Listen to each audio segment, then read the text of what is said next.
প্রিয় অনলাইন শিক্ষার্থীরা কেমন আছো? আশা করি ভালো আছো। উন্নত উচ্চ বিদ্যালয়ে আয়োজিত অনলাইন ক্লাসে তোমাদের স্বাগত।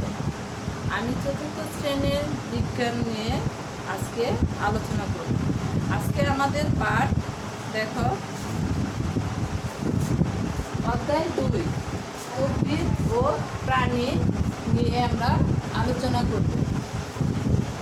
উদ্ভিদ ও প্রাণীর মধ্যে পার্থক্য। পরিবেশে জীব, এই পরিবেশে জীবের ভিতরে 3টি পয়েন্ট আছে, এগুলো নিয়ে আলোচনা করবো। দেখো, পরিবেশে উদ্ভিদ, পরিবেশে প্রাণী, আবাসস্থলের ভিত্তিতে উদ্ভিদ ও প্রাণীর ভিন্নতা, জীবের উপর পরিবেশের প্রভাব। এখন দেখো, উদ্ভিদ ও প্রাণীর মধ্যে পার্থক্য আমরা বুঝিয়ে দিব। এখন দেখো, উদ্ভিদ ও প্রাণী দুটোই জীব। এবং উদ্ভিদ নিজের খাদ্য নিজে তৈরি করতে পারে, কিন্তু প্রাণী নিজের খাদ্য নিজে তৈরি করতে পারে না। উদ্ভিদ এক জায়গা থেকে আরেক জায়গায় চলাচল করতে পারে না, কিন্তু প্রাণী এক জায়গা থেকে আরেক জায়গায় চলাচল করতে পারে। উদ্ভিদের মূল কাণ্ড পাতা আছে, কিন্তু প্রাণীর চোখ, নাক, মুখ আছে। তাহলে আমরা সংক্ষেপে এটুকু আলোচনা করলাম উদ্ভিদ ও প্রাণীর পার্থক্যের মধ্যে। এখন আমরা দ্বিতীয়টায় যাব। দেখো, পরিবেশ ও পরিবেশ জীব। পরিবেশে জীব, পরিবেশে জীবের ভিতরে রয়েছে পরিবেশে উদ্ভিদ। পরিবেশে উদ্ভিদ, উদ্ভিদ বিভিন্ন স্থানে জন্মে, কিন্তু উদ্ভিদ মাটিতে, কিছু উদ্ভিদ মাটিতে এবং কিছু উদ্ভিদ পানিতে জন্মে। আবার কিছু উদ্ভিদ মাটি ও পানি উভয় স্থানে জন্মে থাকে। সংক্ষেপে আমরা উদ্ভিদ ও প্রাণীর নিয়ে আলোচনা করব। বাসস্থানে উদ্ভিদের আবাসস্থল। কোনো কোনো উদ্ভিদ প্রখর সূর্যের আলোযুক্ত স্থানে জন্মে, যেমন আম, জাম, কাঁঠাল ইত্যাদি। আবার কোনো কোনো উদ্ভিদ ছায়াযুক্ত স্থানে জন্মে, যেমন মস ও ফান জাতীয় উদ্ভিদ। আবার কোনো কোনো উদ্ভিদ পানিতে জন্মে, যেমন কচুরিপানা ও শাপলা। কলমি, হেলেঞ্চা ইত্যাদি উদ্ভিদ ও মাটি উভয় স্থানে জন্মে থাকে, কিন্তু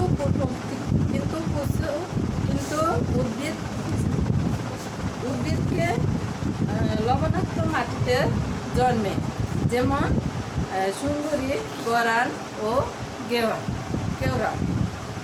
পরিবেশে প্রাণী, পরিবেশে প্রাণী নিয়ে বলবো। প্রাণীর বিভিন্ন স্থানে বাস করে, যেমন মাটি, পানি, গাছপালা, পাহাড় পর্বত ইত্যাদি। কোনো প্রাণী কোন জায়গায় বাস করে তা নিয়ে আমরা আলোচনা করব।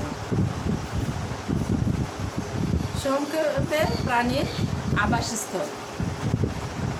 বিভিন্ন প্রাণী বিভিন্ন পরিবেশে বাস করে।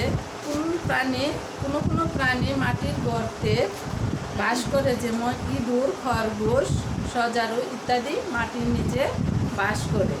এছাড়া গোপরে পোকা, পিঁপড়া, কেঁচো এগুলো মাটির নিচে বাসা করে থাকে। আবার কিছু প্রাণী, যেমন শিয়াল, বেজি ইত্যাদি ঝোপঝাড় বা ঘন বনে বাস করে থাকে। কাঠবিড়ালি, পাখি ইত্যাদি গাছের ডালে ও কুটরে বাসা তৈরি করে। প্রজাপতিও গাছে থাকে। মাছ, চিংড়ি ইত্যাদি পানিতে বাস করে। ব্যাঙ, কচ্ছপ, কুমির এগুলো উভয় স্থানে বাস করে থাকে।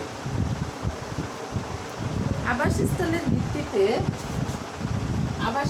ভিত্তিতে উদ্ভিদ ও প্রাণীর ভিন্নতা। আমরা জেনেছি যে উদ্ভিদ ও প্রাণী পরিবেশের বিভিন্ন স্থানে বাস করে থাকে। পৃথিবীতে জীব বসবাসের জন্য বিভিন্ন জায়গায় বাস করে, যেমন মাটি ও স্থলজ পরিবেশ, পানি ও জলজ পরিবেশ, সামুদ্রিক পরিবেশ, মরুভূমিতে মরুভূমির পরিবেশ। বনজ পরিবেশ, মেরু অঞ্চলের পরিবেশ। ভিন্ন ভিন্নভাবে পরিবেশের বৈশিষ্ট্য বিভিন্ন রকম হয়ে থাকে। উদ্ভিদ ও প্রাণী বিভিন্নভাবে ও সকল পরিবেশে নিজেকে খাপ খাইয়ে চলে। মরুভূমি পরিবেশে কীভাবে উদ্ভিদ বাস করে? মরুভূমি হলো অত্যন্ত শুষ্ক স্থান, যেখানে পানির পরিমাণ খুবই কম, তাই বৃষ্টিপাত না হয় বলেই চলে। মরুভূমিতে কিছু কাঁটা জাতীয় উদ্ভিদ আছে, যেমন ক্যাকটাস। এ সকল উদ্ভিদের কাণ্ড ও পাতা রসালো থাকে এবং বহির আবরণ মসৃণ হয়, যা পানির ধারণ ক্ষমতা অনেক বেশি থাকে। এছাড়া বিভিন্ন ধরনের প্রাণী মরুভূমিতে বাস করে, যেমন সাপ, গিরগিটি, উট ইত্যাদি। উট তার পিঠের খুঁজে চর্বি জমিয়ে রাখে। এই চর্বি তাকে মরুভূমিতে টিকে রাখতে সাহায্য করে। বনজ পরিবেশ যখন কোনো স্থানে প্রাকৃতিকভাবে অনেক গাছপালা জন্মে তাকে বনজ পরিবেশ বলে, যেমন সুন্দরবন, শালবন। বনজ পরিবেশে আবার অনেক প্রাণীর আবাসস্থল, যেমন রয়্যাল বেঙ্গল টাইগার, হরিণ, মেছুবাগ, বনবিড়াল, বানর ইত্যাদি। জলজ পরিবেশ, পুকুর, খাল, বিল ইত্যাদি হলো জলজ পরিবেশ। পানিতে জন্মানো বিভিন্ন উদ্ভিদের মধ্যে রয়েছে শাপলা, কচুরিপানা, কুদিপানা ইত্যাদি জলজ পরিবেশে বাস করে থাকে। সামুদ্রিক পরিবেশ, সমুদ্র হচ্ছে লবণাক্ত পানির বিশাল ভাণ্ডার।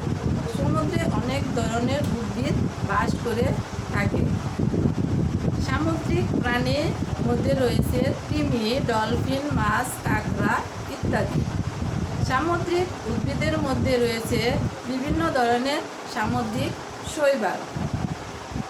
মেরু অঞ্চলের পরিবেশ, পৃথিবীতে উত্তর ও দক্ষিণে সবচেয়ে ঠান্ডা ও বরফ আচ্ছাদিত স্থানে মেরু অঞ্চল। মেরু অঞ্চলে কিছু ঘাস ও পাইন জাতীয় উদ্ভিদ জন্মে থাকে। এছাড়া মেরু ভাল্লুক, শিয়াল, পেঙ্গুইন ইত্যাদি প্রাণী বাস করে থাকে। ঠান্ডা থেকে বাঁচার জন্য এই সকল প্রাণীর চামড়া অত্যন্ত পুরু হয় এবং পশমে ঢাকা থাকে। জীবের উপর পরিবেশের প্রভাব, উদ্ভিদ ও প্রাণীর উপর পরিবেশের ইতিবাচক প্রভাব পড়েছে। পরিবেশের বিভিন্ন ধরনের উদ্ভিদ এবং প্রাণী বাস করে। টিকে থাকার জন্য উদ্ভিদ এবং প্রাণী পরিবেশে থেকে খাবার, পানি এবং আশ্রয় পেয়ে থাকে।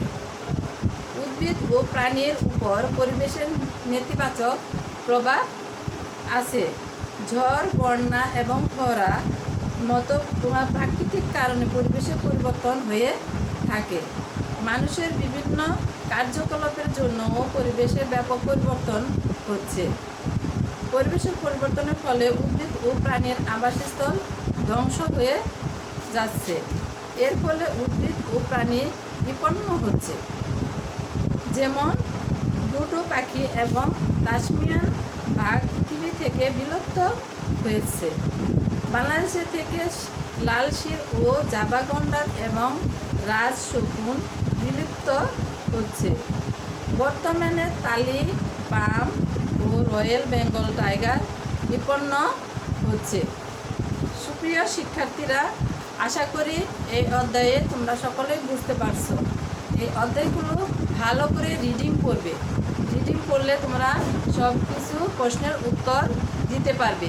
এখান থেকে সব প্রশ্নের উত্তরগুলো অবশ্যই অ্যান্সার করতে পারবে।